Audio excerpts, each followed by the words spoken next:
Look at me, I'm camping.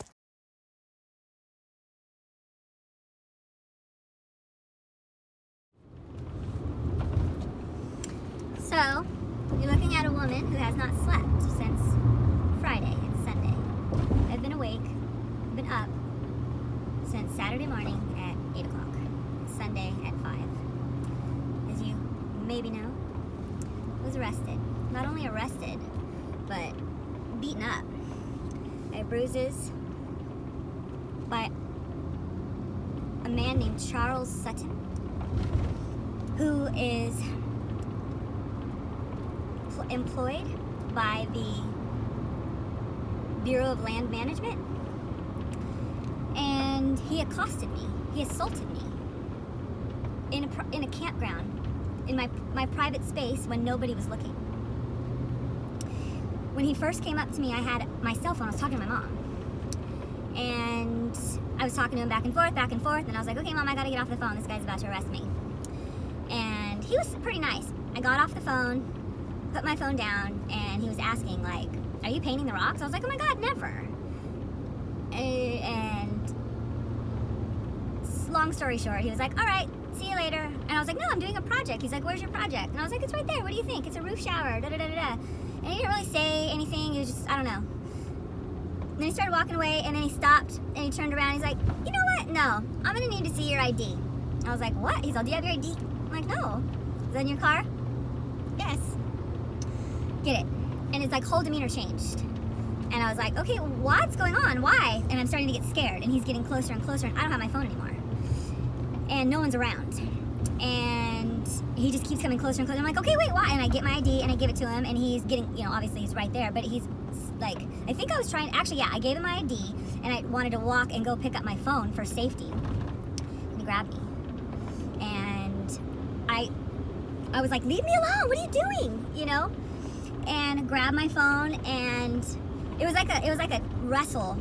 I grabbed my phone real quick and I think what he did is he grabbed me, and he tried to grab me and like slam my head in my car, on the front of my car. And I was able to kind of get away and grab my phone, and by that time he's grabbing my arm and shoving it behind my back, or one of them, and I got my phone. I was like, look at this guy, and he's just like hardcore coming in, arresting me, putting me in chains, like wanting to like wrestle me. This is a guy. This is a man, an employee supposedly. At this point I don't even know why. He never told me on the scene what I did wrong. I was like, wait a minute, please, what did I do wrong? What is going on? And I was like, officer, please. I was hysterical. Please leave me alone, I'm scared of men. What are you doing? Like he was no longer a man in a uniform. He was a predator.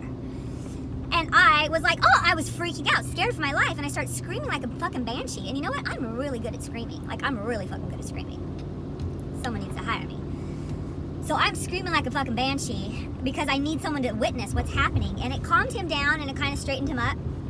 And people did walk over, 2 men and a girl. And the 2 men watched, and then were kind of like backed off, but then the lady stayed, and she watched, and she stayed. And by the time they came over, because I was just screaming bloody murder, because all of a sudden I'm just being attacked by this man, and I have no idea why.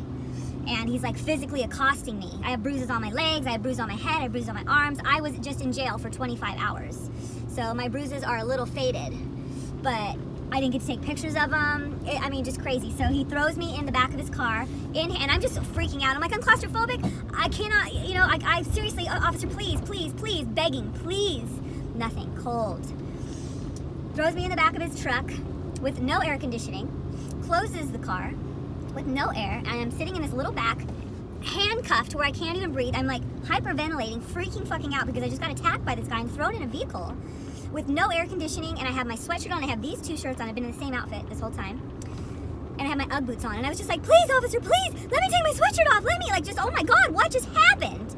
And he's just all, I'm not doing nothing for you. And so my 2 requests were like, where's my dog? Please let me take my sweatshirt off. Where's my dog? Please help me. I can't sit in here like this. I need air. Like, just freaking out. And he was just standing at the side of the car door. I ain't doing nothing for you. And so I'm screaming like a fucking banshee, and I'd screamed all the way to my car. And so that's when the people came around, and they sat and watched him. And I'm screaming in the car. I'm pointing at them because I see them, and I'm like looking at them. I'm like, help me, please get my dog, help me, please get my sweatshirt off. Oh my God, like freaking the fuck out. And then he sees that they're looking, and he kind of like walks away, and he had to call for backup because I was resisting arrest. For what? I don't know. I was resisting being beat up is what was happening. I was resisting being assaulted by this man that feels that for some reason he doesn't have to tell me what I did wrong. He can just actually beat me up. So, and that'll just shut me up, and I don't even get to ask questions, and I don't even need to know. It's none of my business, basically. So, I'm sitting in the fucking truck, and thank God I am as flexible as I am because I couldn't breathe, and I was able to crawl my feet over, like through my hands, and I was able to bring my hands forward, and I was like, oh my God, finally I can breathe. Okay, I can start to kind of like calm down and take some breaths. Like, I have hard trouble breathing. I have burns. I have radiation poisoning on the bottom of my lungs, so like I can't take deep breaths. I have a hard time breathing. And so I got that in front of me, and I was like, okay, I can calm. I wasn't able to get my sweatshirt off, but I was able to take my own shoes off. And then the lady... Continue on to Wofford Boulevard. The lady went and looked for my dog and got her. And it was just kind of like, come here, baby, because Charlotte was starting to run off into the bushes, you know? And I was like telling the officer, she's going to run away. And he's like, I don't care. In 4.7 miles, turn left onto Sierra Way. Evilness. Newtown. Hey. So I'm just like blown away. I'm like, what's happening? I have no idea. So he calls for backup, and of course he tells them I'm some crazy drug addict that's going berserk and resisting him and ignoring him, and and so 6 sheriffs show up, all coming around to let me know that I need to cool it, or they were all just like, you need to blah, blah, blah. And I was just, as soon as they opened the door, I was like, oh my God, do not leave me alone with this man, do not leave me alone with him. And he's just like, you calm down, or they're like, you calm down, like, but they also kind of knew, and so they were way nicer, and I was glad that they were there. And the process began, and they started basically ripping up my whole campground, taking pictures of the project that I had been working on, and basically creating evidence while I'm locked in a car. And I'm just begging, he's like, you're going to jail today. And I'm like, what the fuck is going on? What did I do? Can't you just give me a ticket? What is this? Nope, you're going to jail. Just like a complete predator. So I am just trying to think, like, please don't move, because he's like, you're going to jail, they're taking your dog, we're towing your car, that's what's happening to you. And I'm just like, okay, you cannot drive my car right now. My car is not ready to be moved. It is in a stable position with water and computers, and the guy didn't give a fuck. He was gonna he was gonna let them tow my fucking truck away with everything sitting, ruin all my shit, like serious damage. But he kind of came to, because the other people around, so he couldn't act the same way. Like, as soon as they came up, he was like, well, would you like to take that sweatshirt off now, Megan? I'm just like, oh man, this guy's bad. This guy's bad. Jekyll and Hyde. So I'm able to talk to some of the other sheriffs and just be like, please, you've got to like take the water out. It'll ruin my electronics. So they're basically there's sand all over I'll show you a picture. I just picked it up. I just got out of jail. I just had my first meal in 40 fucking hours. 40 hours. 40 fucking hours. I just had my first meal. In jail, I had a cup of milk this morning. That was it. The last time I ate was Friday. It's Sunday at 5. So I just ate. I'm just now trying to go find a camp spot that I will not be accosted by a BLM man. And while I was in jail, by the way, all the girls that were telling me that live here, this is like one of the worst predatory groups of sheriffs that they've actually been sued and lost because they're known for like raping people. And that's how I felt this man was. Like, he was a completely, like, at first when I was on my phone, he's like, oh, hi, can I get you, oh, no, yeah, and we talk. Even my mom was on the phone with me, and she's like, yeah, everything sounded fine. But as soon as I didn't have my phone, and he came back, and it was a different energy, like a total, and I was like, this man's he wanted to hurt me. I could feel it. I'm sure he wanted to rape me, but he can't. Maybe he would have in a different scenario, but I was screaming my head off when we were in public. So, I mean, it was bad energy, it was scary, and it was totally unnecessary, and I never even figured out why until I was issued paperwork when I'm leaving. And so, which basically was, they got me for vandalism and resisting arrest. Yeah, So, I am able to get them to kind of organize the car a little bit, but they're just throwing all my shit in my car, unplugging my solar panel, just throwing it in. There's like literally sand. I had to sweep it off immediately already, but as soon as I open the car door, there's like a pile of sand all over my battery, all over my inverter, all over my floor. I'm just like, they took my can. I was drinking a can of tea. They took it and threw it in my car, full, on my things.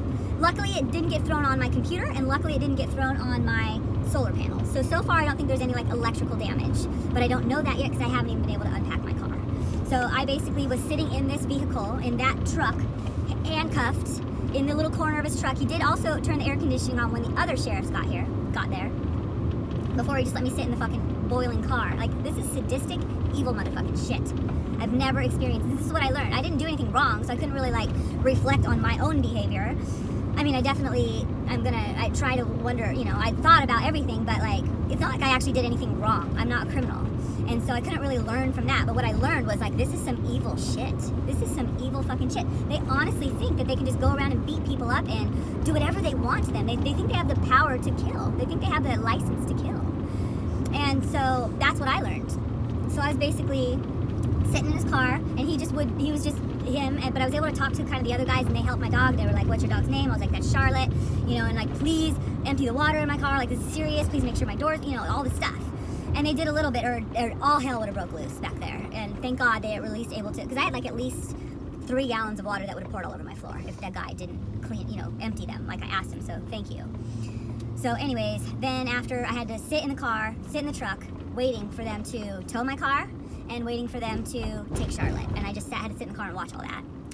And then I was driven an hour to the jail, where the predator watched me be felt up. And, oh yeah, on the way there, he asked me, are you gonna cooperate? Turn right. Turn right onto Tobias Street. Then turn right onto Kernville Road. No. He's like, are you gonna cooperate? And I'm like, I didn't want to say anything. And he's like, look, I'm gonna have to put your cuffs behind you when we get there. Are you gonna cooperate? And I said, I really actually don't want you to At the touch stop me. sign, turn right. I would prefer someone else to do it. And he goes, you don't get In half a requests mile, around here. turn left onto Sierra Way. Is this it? He's like, you don't get those requests around here. I was like, okay. So this guy is just a total fucking predator. Go ahead. Yeah. It's called an intersection.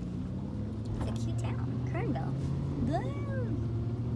So, drives me to jail, and I'm just like, great. I'm in this car with this fucking predator. As soon as he got in the car, I said, do you beat your wife that way too? And At the next stop sign, turn left. I could die in the back of this cliff. If we flew off this cliff, I would just, I'm handcuffed in the back of the car. It was a horrible feeling. I'm pretty claustrophobic. So to have that experience, it was... In 900 feet, turn right onto Buena Vista Drive. Okay, I gotta turn this off. All right, so as we're pulling up to the station, he's like, are you gonna cooperate? And I was like, I just don't want you to put your hands on me. So what's he do? He calls in and says, I'm gonna need some backup. This woman is resisting. She's refusing to comply. And I was like, no, I'm not. And he pushed the button real quick so they couldn't hear me. And we drive up to the sheriff's office with 7 sheriffs waiting outside to handle me. And just like the sheriffs down at the campground, same response. They were like expecting some person that was going to be like with this fierce energy, but instead they're all like, really? This, you know, as soon as they touch me, they're like, you need help with this? I'm like crying, hysterical, you know. So it's like they all kind of know, they all knew, and he even knew, because he didn't try to even press assault charges on me. That even though he said that I was trying to fight him, trying to punch him, he didn't put down assault charges because he was lying. He completely lied. He lied and said that I refused to cooperate, that I was resisting arrest, and that he had to use physical force with me. He didn't mention the fact that I had given him my ID. He didn't mention the fact that I had explained to him that I was working on a project, that he had looked at the project, that he, you know, none of it. None of that was mentioned. It was all just like, this girl's crazy, she's this, she's that, you know, and he like made all the officers believe that I was this. He made all the other officers believe that I was this. Meanwhile, it's the opposite. But he creates this narrative, and so all of them are like, well, you were fighting with him. This is, you don't come to jail. So I basically got assaulted, arrested, and abused for 24 hours. More than 24 hours, because it started at 10 a.m. and then it ended at 3 a.m. So 10, 11, 12, 1, 2, 3. So 29, 30 hours. Until I was just in my car. Actually, my mom just picked me up, so we had to go get my car, pay $500 to get it out. Tomorrow, I can't get my dog today, my baby. So I'll get her tomorrow. I don't know what that's gonna cost me. Now I have to go to court on the 11th and be charged with vandalism and resisting arrest, and they called it like slowing down a police. Oh yeah, I was resisting being beaten, and I was slowing him down by being assaulted by him. Like, it was just absolutely insane. And I'm obviously gonna try to get a hold of that video, his chest thing. He said he had a camera going on, and I hope to God he did. So I don't know. I don't have any feeling that I will be successful in beating these charges at all. This is an extremely corrupt town, corrupt county. But I am still going to go in there and say my truth. I'm actually going to call the police and say, look, this is what happened, and now I am filing a counter report because I was assaulted by this man, and I'm going to tell the actual story. So anyways, that was my experience in the BLM land, and not my first, but kind of like I was there for a couple days. Like, I was really camping out. I was really enjoying myself. It was a nice spot until that. And at first, when I saw him, I was like, oh, cool, ranger. And then I was like, at first I felt safe, and then I was extremely not safe. It's a very intense, evil feeling when you're around all these officers that are basic Satanists. They worship evil. They worship power. They want to, they were just, I was like, I started my period when I was in there, and I was like, hello, because you have to call, because they just ignore you. They just put you in a cell, and so you have to be like, excuse me, hello, can I talk to someone, hello? And they just ignore you. But I couldn't, because I was bleeding, right? And I'm just like, I need a pad. I need something. I can't just like bleed. They don't give you it. So I'm just like, hello, I need to talk to somebody, please. Can please someone come here? And he walks around the corner and goes, shut the fuck up. I'm like, well, you are so professional. And so then I have to go, all right, well, I just started my period and I'm bleeding all over my pants. So if you can bring me a pad, I would really appreciate it. And then a couple minutes later, there goes some pads being thrown through the fucking jail. And that's just how it was the whole time. There was a couple people that were not that way, but most all of them were. And it was just the most evil, predatory, pathetic, weak, disgusting environment I've ever seen. And only the people in the uniforms. All the people in jail were pretty much cool. Like, I was begging because I had no shoes on, and I was like, do you guys have any socks? I'm like freezing my ass off. I need some socks. And they're like, we don't got any socks. You get nothing. You shouldn't be in jail. And I'm just like, okay. So I get assaulted, arrested, and abused. And this is what it is. So two of the freaking inmate dudes walk by the cell I'm in, and they're all, and they threw me a pair of fucking socks. Come on. How cool is that? I saw them today. I was wearing the socks. They're like, you still here? I'm like, yeah. So, people are real. And then there's this cloud of dark energy just preying on us. They're just predators preying for their paychecks. They're just preying on people to get paid. That's it. There was nothing successful. I was doing nothing wrong. He could have given me a ticket. He could have asked me, can you get that off? And I would have been like, of course. This is not a problem. There's no problems. But it's never about the issue. It's the same thing when I got ticketed for touching my cell phone. It's like, okay, is this really about safety, or are you guys just harassing people and stealing their money? I'm pretty sure you're just harassing people. So anyways, that's life. That's what's happening. And what I could perceive as like the greatest fault of the whole police system is their immature people. They're like triggered. Because I could just see, like, we couldn't even ask them a question. They had zero respect, but they want respect, but they have zero respect. I mean, like, zero respect. The way they spoke to other girls, same way they spoke to me, shut the fuck up, you're not gonna go home now, you know? And the girl was so nice.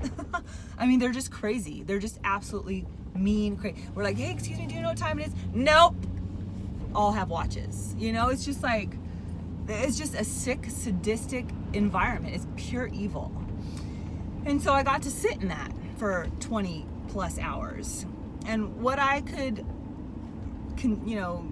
conceive is that if I was a police officer, my number one priority would to be stoic, to not be affected, to not have a reaction, because all of these people were reacting. They were exploding on us. They were there's another word, I'll come up with it, but it's like, they shouldn't explode. They should trigger. That's the word.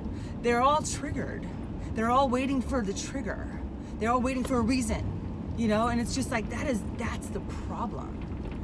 That is the problem. Like, for me, if I was to be a police officer, my number one goal would to be to every single day come to work, understand that that's them and this is me and this is my job, and I have a certain responsibility to stay professional and to respect the people, and that they are going to want to defend themselves, because that's the normal human right. They want to defend themselves. They want to know what's happening to them, and I want to be a part of that. And I don't want to be a pushover, but I can just, I'm not gonna react and respond and get triggered by all their stuff. That to me is the number one thing about being a peace officer, is actually knowing peace. None of them are. None of them. There was one guy this morning, but still they all have to walk around kind of tough. But he at least came in and said, because I explained my situation, because I was literally going to be stranded. My mom was waiting for me because they said 12 hours, but they didn't actually let me out for 25 hours. So my mom was literally waiting for me, and she couldn't wait any longer. And so I was like, look, I really need to know, because I will be stranded here. I don't have any money. I don't have my car. I don't have my dog, And so he was like, I will let you know. It was the only one. And in the morning when he was leaving his shift, he said, hey, I want to let you know you are up for release, and do not say anything to the next officers coming in, because they're not nice and they will punish you for asking if you get to leave. So thank God for him. So he gave me some direction and helped me to get out of there. And he also said, oh, that you could bail, you could post bail. Nobody even told me that. So I could have actually posted bail right when I got there and left, and not have to sit in jail for 25 hours. But no one told me that. So it's just this like sick, sadistic world. This power hungry stuff. This is the issue. All right, well, I'm gonna stop driving around and talking, and I'm gonna focus, and I'll see you in a little bit. I gotta get to a campground, I gotta sleep, and I gotta get my baby in the morning. My baby. It was really cool when I left. I got my phone today, and I got a message from the people that had my dog, and they were like, we just want to let you know that we have your dog Charlotte, and she's going to be taken really good care of. Don't worry about her. She's such a sweet girl. They even used another word like precious. So I was just like, oh, and I was just so glad to know that she was being loved, even though I know that she's probably just sitting in a cell today by herself because they're closed. I don't know, but anyways, I can't get her, but I can in the morning, 8 a.m. So hopefully they'll call me and I'm ready to get her. So that's the story. Is BLM land safe? I felt very safe there. I was very happy there until I actually saw the ranger. And when I saw his car, I was happy. And then when he got out and I saw what he was bringing to me, then I did not feel safe at all. So I'm gonna work on bringing it to light that this is what happened to me. I'm going to contact the police and I'm going to follow through, because I believe this man is a rapist. I believe this man, if I don't make some kind of report, it'll only empower him to do it again. And I don't know what he's done, and I don't know how far he could go. So I'm doing my part, and I'm gonna fight it. And I don't expect them to lessen my fees, lessen my charges. I don't expect any of that. I just expect to tell them the truth and to put it on the record, and have to pay my fines and let them abuse me and tell me how horrible I am and whatever's gonna happen. I don't care. I'm going to do what I need to do, pay my bills, and move on, and really question,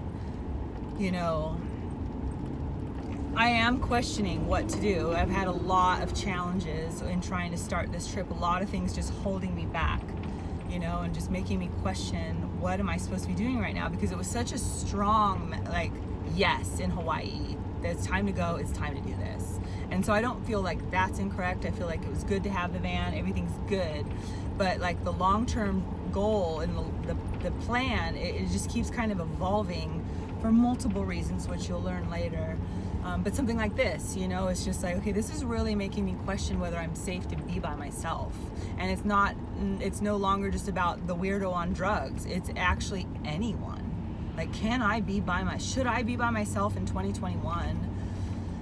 I think I'll get over it. I think it'll be fine. I'll have to think about it now. This is all fresh for me. I haven't slept, and finally I ate, but yeah, I haven't slept. So anyways, that's the story. If you could see my lips, oh my God, I couldn't even smile. I couldn't even open my mouth this morning. My lips have been so chapped. They were red. They not look so bad now because I've been putting chapstick on them, but I couldn't open my mouth this morning. They gave us a sandwich and I was all, I can't smile, I can't talk, I can't open my mouth. They make you drink out of the toilet, you guys. I was begging for water, they wouldn't give me water.